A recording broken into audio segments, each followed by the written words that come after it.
The first case is one that we see a fair bit of. It is someone with stage 4 disease, advanced non-squamous adenocarcinoma lung cancer, who is fit and who has testing for PD-L1, the protein that we look at on the surface of cancer cells, and if it's seen at a high level, it suggests that these patients have a good chance of responding to the immunotherapies that we commonly consider.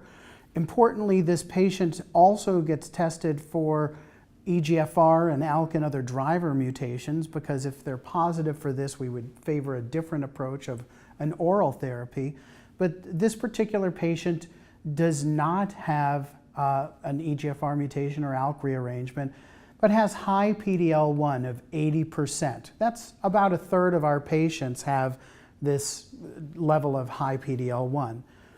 This is a setting where we have a few different options, and in fact some different trials that were positive, even showing a survival benefit. One of them is called KEYNOTE-024 that's out a couple of years ago in late 2016 that compared Keytruda or pembrolizumab to plain standard chemotherapy with 2 drugs, and was better for a whole bunch of ways of measuring activity and as well overall survival. But in 2018, we've also gotten the results of another trial called KEYNOTE-189 that gives chemotherapy and immunotherapy together. And this is with a combination of either cisplatin, or we would commonly give carboplatin with Alimta, also known as pemetrexed, and then that was those chemo drugs alone or with Keytruda. And this showed that chemo and Keytruda together was a very strong option that also gives a survival benefit compared to doublet chemotherapy. So we have the option of chemotherapy with Keytruda being better than chemo alone, and Keytruda alone being better than chemotherapy. So how do you approach this for a patient who comes into your clinic when you can potentially give Keytruda with or without chemotherapy? I think it's a very good question, and it's one that's actually coming up more and more in the clinic. You know, in my mind, I think these are both very good options. Both, you know, we have 2 different studies, each showing really what we consider kind of the gold standard, you know, of what we consider to be a demonstrable improvement in outcomes for patients. These drugs actually help patients to live longer, which is what we hope to see. So both, I think, Keytruda and the combination of chemotherapy and Keytruda together are good options.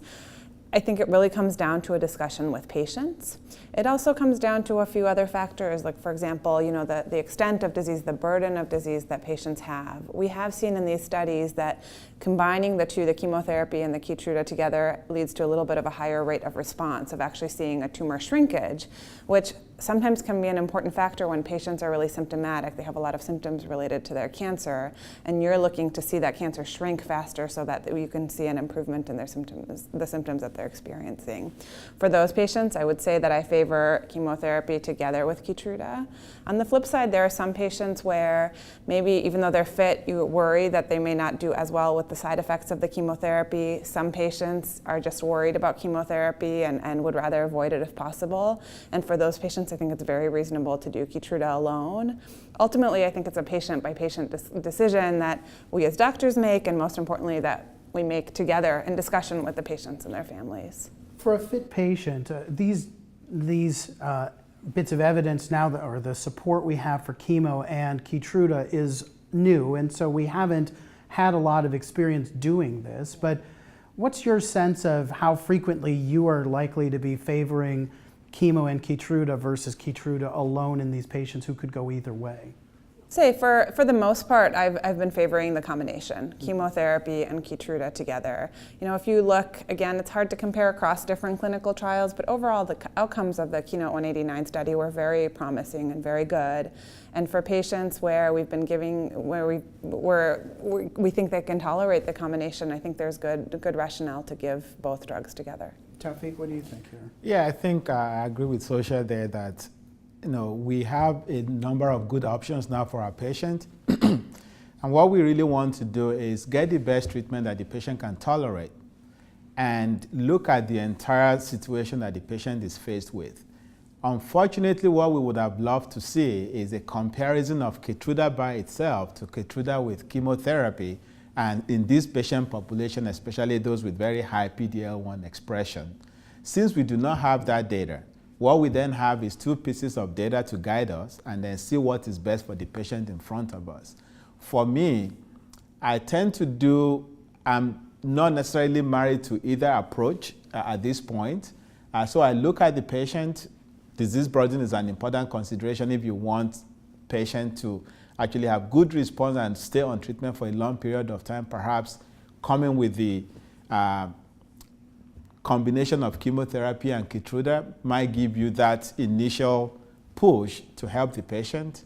But also when you look at our patient that we deal with now we have patients living years on treatment, and we do not want patients to put their life on hold just because they're going through treatment. So I do have this discussion with some of my patients. Someone who is actively working, who wants to come in, get their treatment and go back to work. That could be a consideration for me to say, either options would be good, but in this situation, perhaps going with Keytruda alone could be better for your circumstance.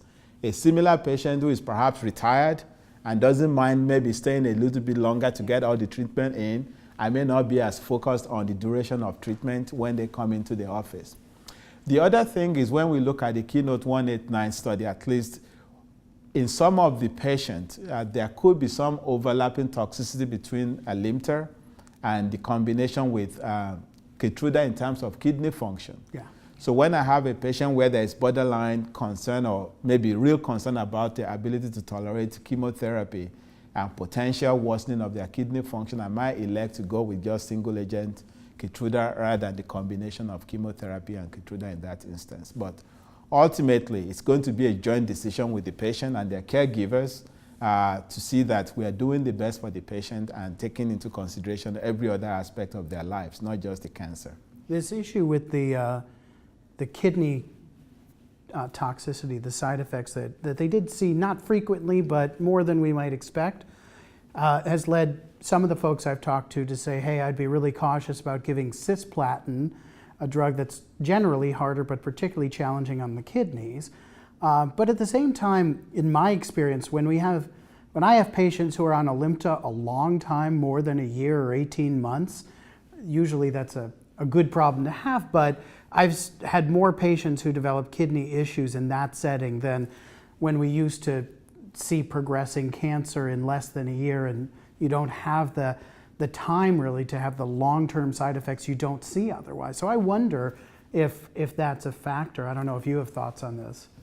I think it's a very good point. You know, we're seeing patients living longer and staying on one particular therapy for longer. And so I think some of the side effects that we are seeing, some of these late side effects, become much more of an important issue than when patients were just staying on a treatment for a short time.